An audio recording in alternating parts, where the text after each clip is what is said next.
Season 2 of Interview with the Vampire, which I think is arguably the best show so far this year, and yes, it's better than Season 3 of The Bear and Season 2 of House of the Dragon as a whole so far in the season, has just ended. I say this with conviction because if it gets snubbed during award season the way Season 1 was, I'll be rioting. I have as many thoughts on how the show is being handled by AMC as I do about the show itself, and I'm going to say this now to get it out of the way. Interview with the Vampire is one of the best shows on television, and after watching how hard Season 3 of The Bear was fumbled, in my opinion, it's the best show on TV and is fully and utterly wasted on AMC. One of the key contentions I have with AMC is how terrible the marketing has been for the show. I watched Season 1 because I had seen it on BBC iPlayer. I'd only ever heard of Interview with the Vampire in relation to the 1994 movie starring Tom Cruise and Kirsten Dunst, and because I loved Season 1 so much, I became fully invested in the show. I haven't seen any marketing for the show that wasn't sought out by me, and there are some fans of the show who weren't even aware that Season 2 was airing until it was almost over. What's frustrating is that the show has Jacob Anderson, who is in one of the biggest shows ever, capitalize off that, use that to get him on interviews that are more mainstream or get more views than, no offense, TV Insider. The way you market a show is not only significant to the amount of people who watch the show, but it can also affect whether the show is seen as award contending, especially if it's not as established or the cast isn't as established as other shows.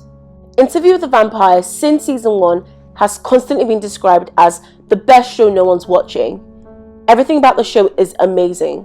The cast and the insane acting, the sets and costumes, and yet fans are doing and carrying the show more than AMC. Film Update on Twitter, with their almost 1 million followers, have done more promoting the show than AMC. And AMC's only merchandise for the show being a literal casket tells you how unserious they are. Not a casket-shaped pencil case, not a t-shirt or anything people can actually use or afford, but a nearly $5,000 casket. It's giving self-sabotage. Last thing before I stop ranting about the abysmal marketing for this show is how it's so inaccessible for many of the fans around the world. Many fans outside of the US have to pirate the episodes. Why make a show you don't want fans of the show to watch? That's thousands in viewership lost because AMC can't make a deal similar to the one HBO has with Sky that airs their show the same time it's airing, not months after, so fans from other countries can watch weekly with the excitement of having their favourite show back. But I guess expecting AMC to do their job is asking too much of them.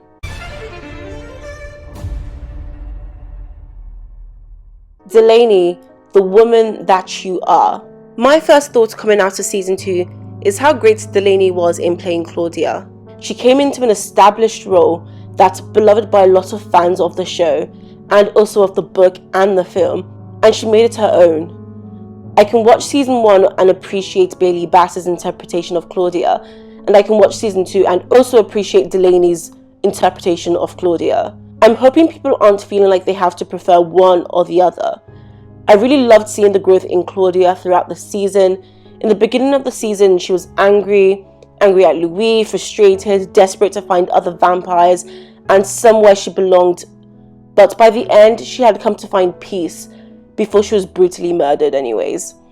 Her and Louis were in a better place in their relationship, better than they were most of their time in New Orleans, and she was content because she finally found what she was looking for. Someone like Madeline, who she loved and whose love and attention she didn't feel like she would have to fight for.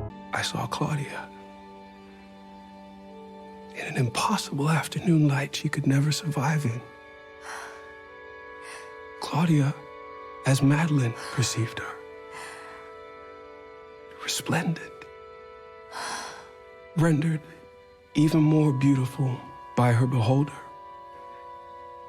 And I knew then, with all certainty, she would be a better companion to Claudia than I ever had. She was no longer an afterthought or a reminder of what went down in New Orleans. She could just be.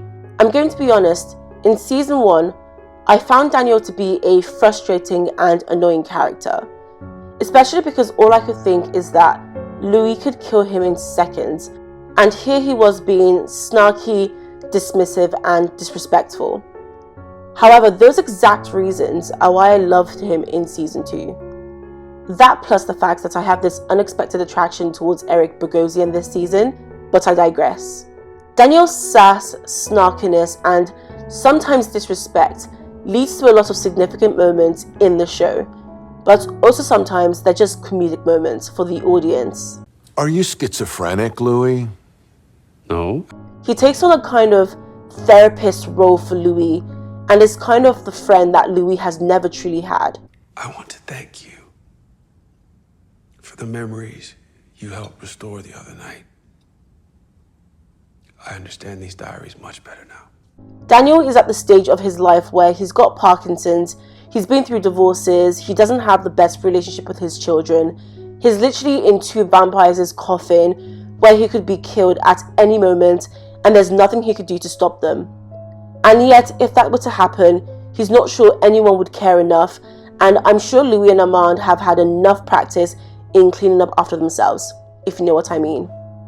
He doesn't really have anyone but these two monsters in front of him who could literally kill him in the blink of an eye. So, he could either be in this extremely dangerous situation in fear, or he could actually try and get shit done. He challenges their perspectives, calls them out on their actions, their inconsistencies, and their misinformation. They're vampires with supernatural powers. As a human, his strength is his wit, his sarcasm, and his ability as a two-time Pulitzer-winning investigative journalist.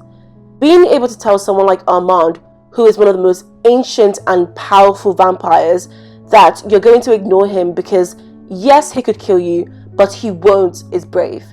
Once again, that's the voice of the vampire Armand, but continue to disregard it as he remains off the record. And I have to respect that because there are moments where Louis and Armand need to be humbled. I'm sorry, this is so weird. Where did they send you when Shah Rukh Khan over here was playing you? In season 1, it was so easy to get caught up in the whirlwind romance of Louis and Lestat. In the midst of this supernatural romance, Daniel was able to bring this level-headedness that Lestat was abusive and manipulative, even if he did love Louis. He did the same thing in season 2 because he wasn't buying Louis and Armand's "we're so in love" shtick, and the moment he had some alone time with Louis, he was able to knock the first set of sense into him. Between Louis and Lestat and Louis and Armand, I don't know which relationship was more toxic. In the last scene of season 1, when Louis introduced Armand as the love of his life, red flags were flying high, alarm bells were ringing loud, because even Stevie Wonder could have seen from a mile away that this relationship was full of shit. The look Louis had on his face when introducing Armand as the love of his life was giving captive. Literally, all I could think while watching that scene was, Louis, if you need help, blink twice. I'd like you to meet the vampire Armand.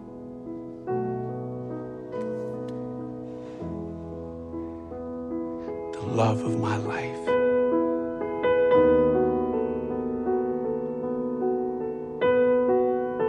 All right, this is it, people. Let's move. Let's go, go, go, go.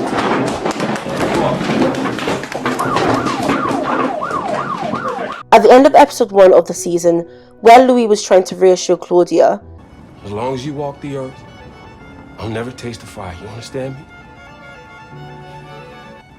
If you were the last vampire on earth,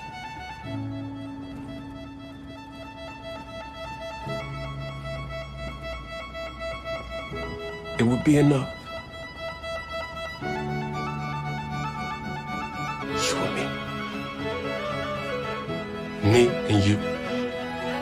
You and me. Me and you. You and me.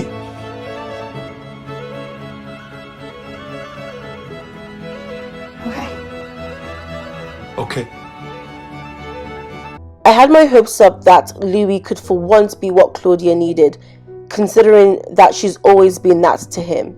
Everything from her life to her death has been confined and contained within this prison of Louis and whoever he's with. In New Orleans, she was created as a band-aid for a shitty marriage. Claudia was A band-aid for a shitty marriage? Because of that, she was unable to grow and develop. She had to remain this child project for Lestat and Louis, for them to dress up and pretend their relationship wasn't toxic. She can't leave them because she's technically a child. She can't be with anyone else, and she's still reveling with what eternity will be for her. Who am I supposed to love? You two have each other. Who's my Lestat? Who's my Louis? Not humans. What human would want me? Perverts? Like the uncle at the rooming house who used to watch me pee? Or little boys? And 40 years from now, still little boys? How are you gonna fix it, huh? Which one are you gonna fuck me? They made her for their relationship without much thought to what that could do to her or how that would make her feel. She feels like an afterthought, and the only people she has prioritize each other over her. Even when Louis leaves with her, he still carries Lestat with him. And that's on top of the fact that they'll forever be checking their backs because Louis couldn't finish off the job of killing Lestat. Vampires, especially one like Lestat, are not people you can brutalize in the way they did without killing him, because his dramatic self will find you and kill you in the most theatrical and melodramatic way. And that's exactly what he did. Once Louis is with Armand, he tells Armand about what he and Claudia did to Lestat and has the audacity not to tell her, hey, by the way, Armand knows, until she finds out after Armand threatens her with it. And Louis is refusing to believe Armand would do that because love makes him stupid. Chasing it, except he just threatened me with it. Oh, it doesn't sound like him. Doesn't sound like him. Oh, I forgot. Love makes you stupid. Makes you fickle and weak and blind. Let me guess, he's your companion finally. Well, good for fucking you. You and him. Him and you. You and fucking him. Picked another one over me. I have to also add that a lot of people see Claudia and Louise's relationship as though she wants to be the only one that matters to him. And that's definitely not true, because in the season, we see her trying to help Louis find himself outside of the relationship he has with other people. Who are you, Louis? I'm your brother. Who are you outside of me? I'm the reticent vampire of the ninth arrondissement. I walk the night capturing disappointment and regret as only the reticent vampire can.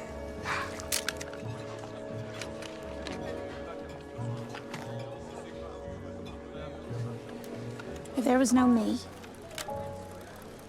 and there was no him, who would you be? What do you want?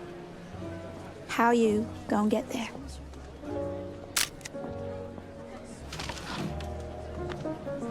The issue is that when Louis enters a relationship, he starts to act like those friends who ditch their friends and lose their identity outside of the people they're with. Yes, he and Claudia were on good terms, but he was barely doing the bare minimum, which would have been to keep her in the loop. I imagine if Claudia was as alone as she was in New Orleans, there would have been a lot more tension between them once Louis and Armand got together. Armand doesn't make it unknown that he dislikes Claudia, and the relationship she and Louis has, to the point that to convince Armand to turn Madeleine, he has to say, You think you're happy with me now? Can you imagine me without the burden of her?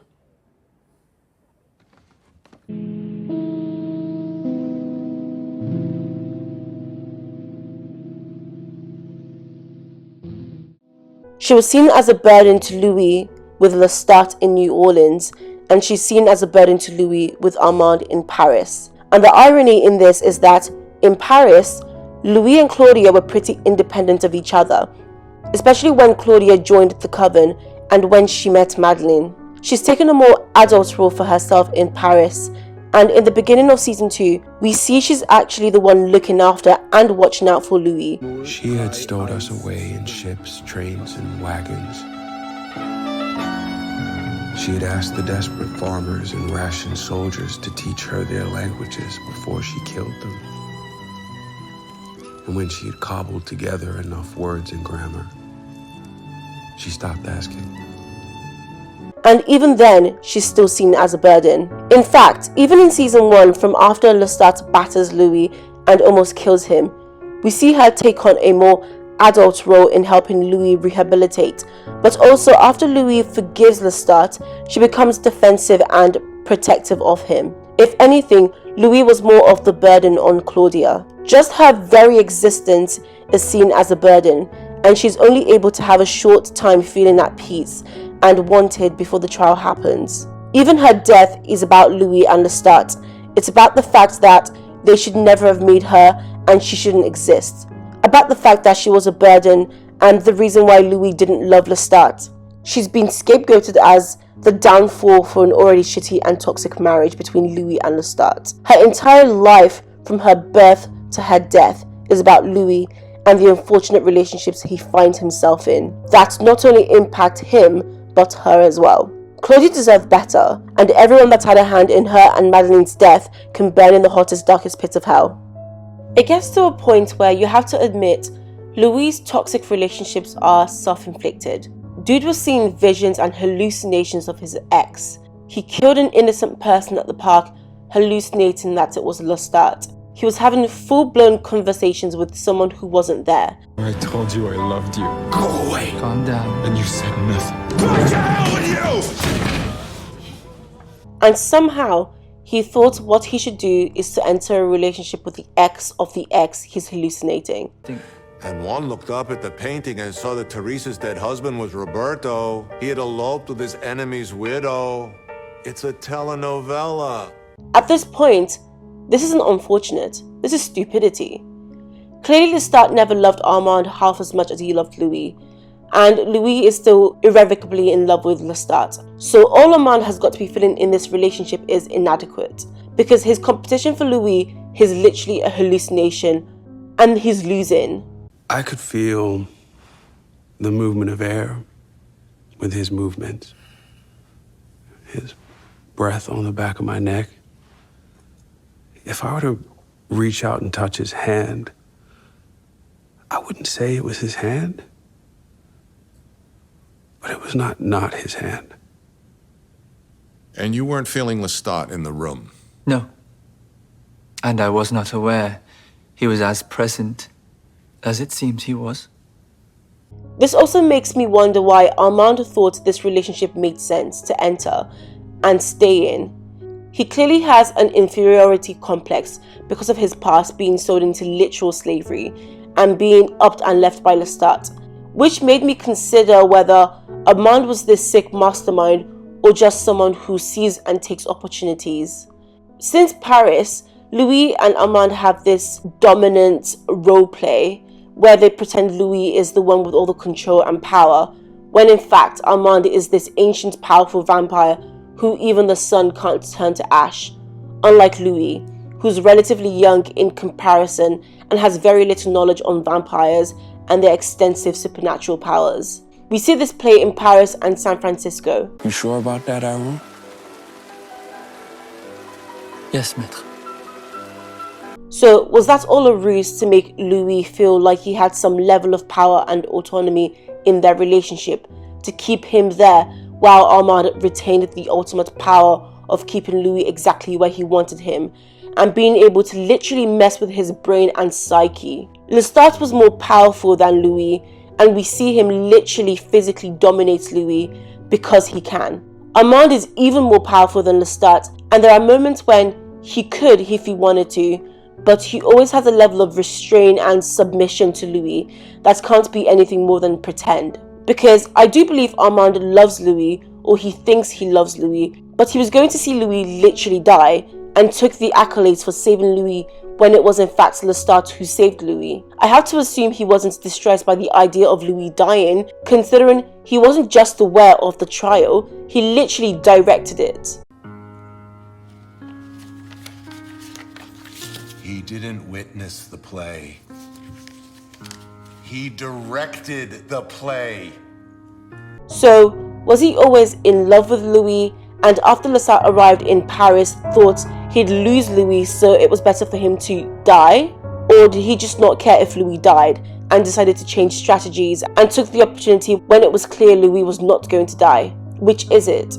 I would like for season 3 to delve a little more into Armand and his thought process and who he is, because we saw a lot of Armand in relation to Louis. But I want to know, is he a good vampire who does bad thing, or just a bad vampire who's good at pretending to have some good and humanity in him? I'm sure he's a more complex character, similarly to Lestat, but I think season 2 showed us different facets of Armand as separate entities, but I want to see the whole story with him.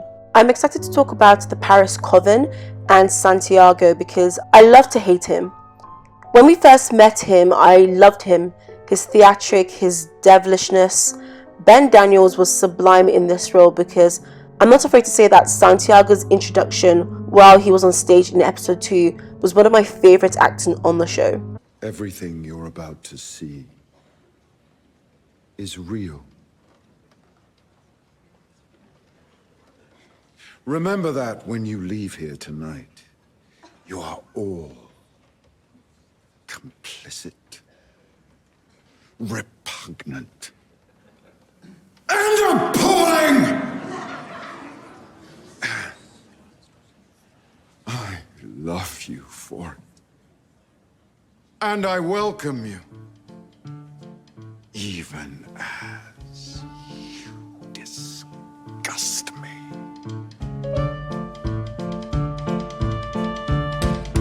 But Santiago, Francis, was a nasty demon whose death I cheered at. Because he did what with Claudia's ashes? Did Armand tell you what we did with our ashes after he pulled you from the wall? Come to me, Francis. We used her as eyeshadow for the next month's performances. We put them in the pepper shaker for the popcorn we sold in the aisles. And some nights, Louis, Come to me, Francis. I put a pinch of them in my fist before I closed my coffin at night. I would spit in them, and I'd use her hot, wet ashes to pleasure myself. I've just got to say that Jacob Anderson playing Lost His Mind Louis when he's planning to kill the coven is my everything. Episode 8, when Louis burns down the theatre and kills the coven, was great. I loved Santiago's death. Louis' irritating and provoking Santiago was just so good.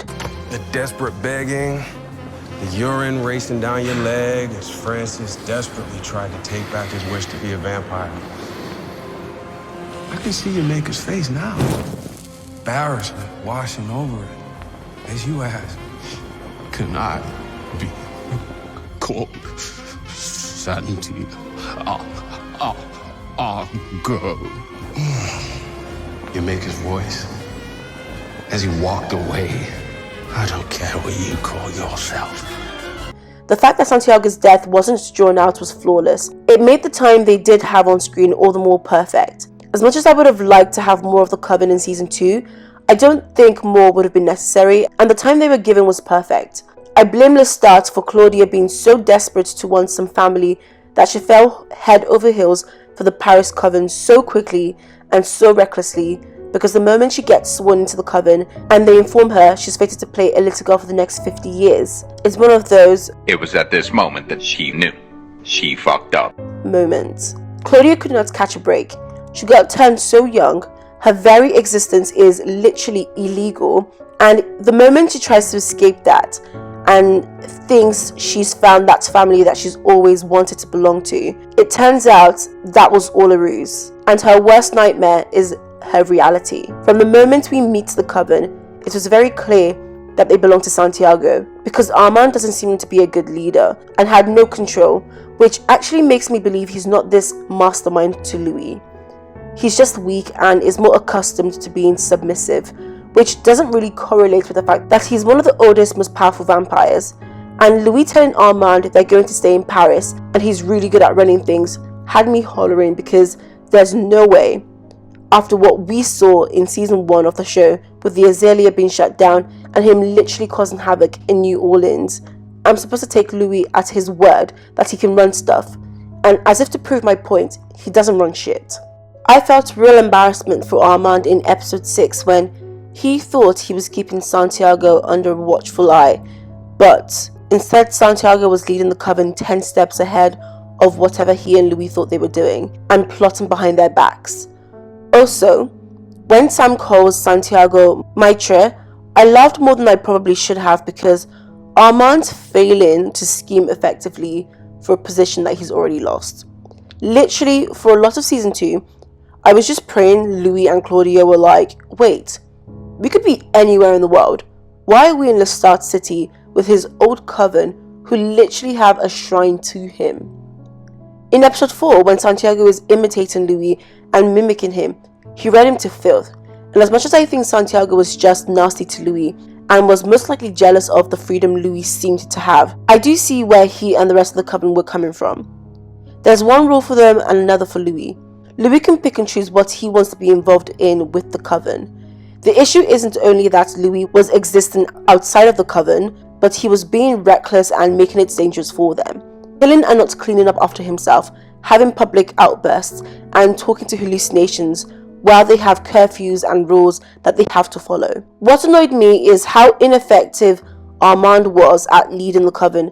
He made a promise to the coven that he would kill Louis, only to not kill Louis and then not address it or expect that there would be mutiny. This is especially as it's obvious that Santiago is after his job, even before Louis and Claudia were in the picture. So it's not hard to see why he abandoning his coven to spend more time with Louis, something even Claudia called him out on, letting Louis do whatever he pleases and breaking deals and promises to his coven would make them want a new leader who they actually feel is present and stable. Now we're going to get into one of my favorite episodes of the season. One of my favorite episodes in the series, maybe. Episode 5. The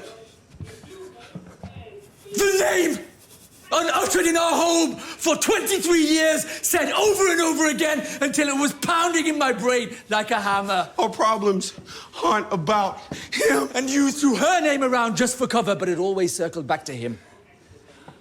I loved her. But she didn't love you. Not like he did.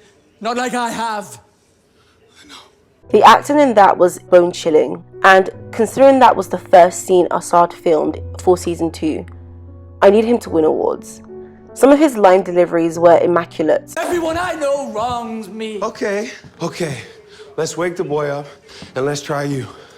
I'm the vampire Armand, and my daddy vampire grew me into a little bitch. My brother, The he vampires tossed himself have off murdered a my roof. daddy. My Made me sister, pretend I she didn't have buried a me dick alive. for 240 years. My daughter was my sister, was my throw pillow when he wouldn't look at me kindly. Lestat. I talked shit about him the whole time. Both Jacob and Assad killed that scene, and they were just phenomenal. I was gripped the entire episode. Watching that episode, I was taken aback. Louis is mean. This is boring. You're boring. You are so boring. And here come the drums. Colorless. Up the fangs, flavorless. down the throat, dull, into the heart and off dull, the fingers, feet, dull and nights, wallowing brain. Dull weeks, dull months, dull as fuck. Suffocation by the world's softest, beigest pillow. The 10 hours I spent with that boy were more exciting, more fascinating than decades with you. Oh, there it is. The half blank, half apocalyptic look. But what does it mean tonight? Huh? Does he want to lick my boots or chop my hands off? Is it the gremlin or the good nurse tonight? Huh? Coming into season 2, I'd accepted that Louis isn't a reliable narrator, and he's not this angel, but geez, nothing could have prepared me for how mean he was. Regardless, Armand was still the true villain of that episode. The characters of Louis and Armand were also so well written in this episode. They're just so complex. One minute I feel bad for Armand, the next minute I'm screaming off with his head. And in current day, the fact that Louis and Daniel were literally on edge the entire episode, terrified that Armand could walk in at any moment, was still telling about the relationship, and the fact that the Mitra roleplay dynamics is nothing more than a fantasy. And Louis himself knows that, even if it's just subconsciously. That is not a healthy relationship, and Louis can't escape from being the battered woman again.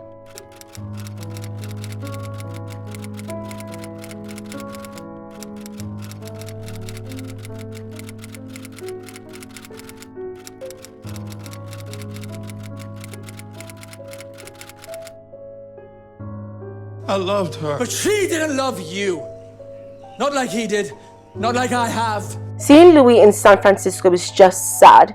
He's depressed and suicidal, and he's mean, and becomes pathetic when he literally becomes a convalescent. He's in self-inflicted, excruciating pain, weak and unable to fend for himself, only reliant on Armand, who's petty enough to leave him to suffer for days before he decides to move Louis to his coffin to heal.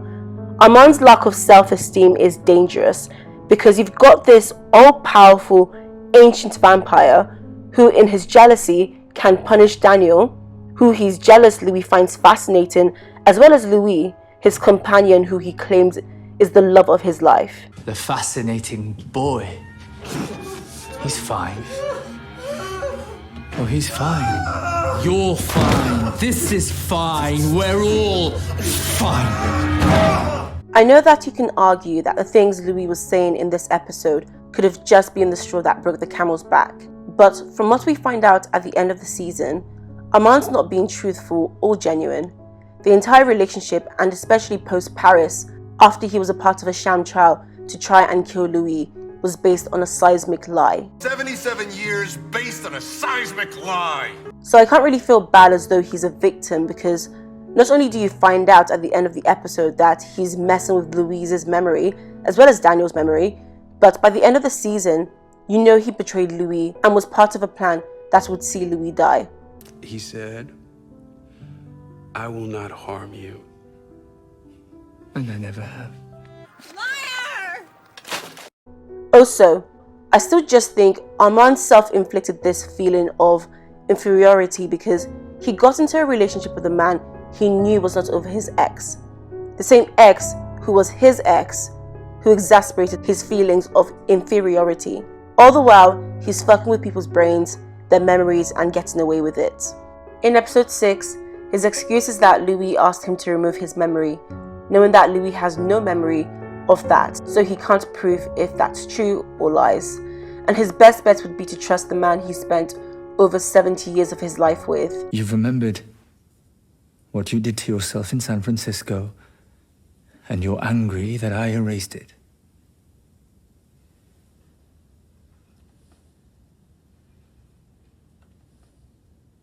I am. You've no right to be. You asked me to do it. But even if Louis asked Armand to take away the memory of what he did to himself in San Francisco, that doesn't explain why Louis has no knowledge of Armand's ability to literally remove people's memories. That might explain why Louis has no memory of San Francisco, but not why he had no memories or knowledge about Armand's ability. Because surely if Louis asked that of Armand, that knowledge would have pre-existed the moment we see in San Francisco. This episode makes you wonder, when else has Armand been messing with Louise's mind? How often does it happen? It took me back to episode 4, where Louise's pictures were replaced, and Louis is wondering what happened. Like, Armand's just out here gaslighting, gatekeeping, and girl bossing.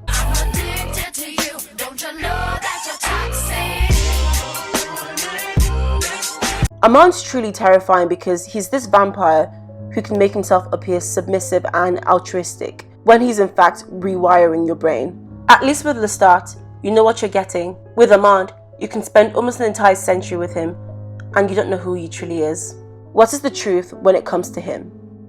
And he's manipulative. This prison of empathy, you were going to kill him. In episode 3, it's established that Armand used Lestat as a voice to vocalize the thought he'd been having. He was able to get rid of the coven in a way that absolved him of any responsibility. But knowing Armand, this could just be a lie he's convinced himself of as a way to come to terms with losing control of the coven. Because as we see throughout the season, he's not good at leading the covens he's supposed to have control over. This season also made me question, I'm not the only one who feels the sexual tension between Daniel and Armand, right? Yeah? Yeah. I'm so excited to see where we start off in season 3. And seeing all the relationship dynamics, especially now that Lestat is back, and Daniel is now a vampire. It wasn't on my 2024 bingo card that Daniel would be the biggest Lestat shipper. You were supposed to die with Claudia. He didn't save you. Lestat did. But I love it. The moment Louis left and I heard that New Orleans accent resuscitate back into his body, I knew he was back, and I knew we were going to see Lestat. Lestat is truly one of the pillars of the show, and Sam managed to be a highlight of the season, which had some outstanding acting from literally everyone, while barely being in it. Lestat is a villain, or maybe a compelling character is more accurate, but he's the people's princess. Him playing a wooden keyboard and talking to Siri pause, was so funny and so endearing, especially as he's trying to act like he doesn't care and that he's unaffected by Louise's presence, when he in fact cares so deeply, had me feeling extremely emotional. When Louis apologized and thanked him for the gift of vampirism he treated as a curse, and they talked about Claudia and embraced for the first time in probably a century, it was one of the best moments of the show for me. Louis and Lestat finally together. Whatever together is for them, it felt earned. I was glad to see how Claudia's death and his hand in it affected Lestat. she looked at me at the end like a child, looking to her father. The whole interaction at the end of the season was enough to make a grown man cry. But I was new. Oh, shit. Now they're embracing. Thank you, thank you.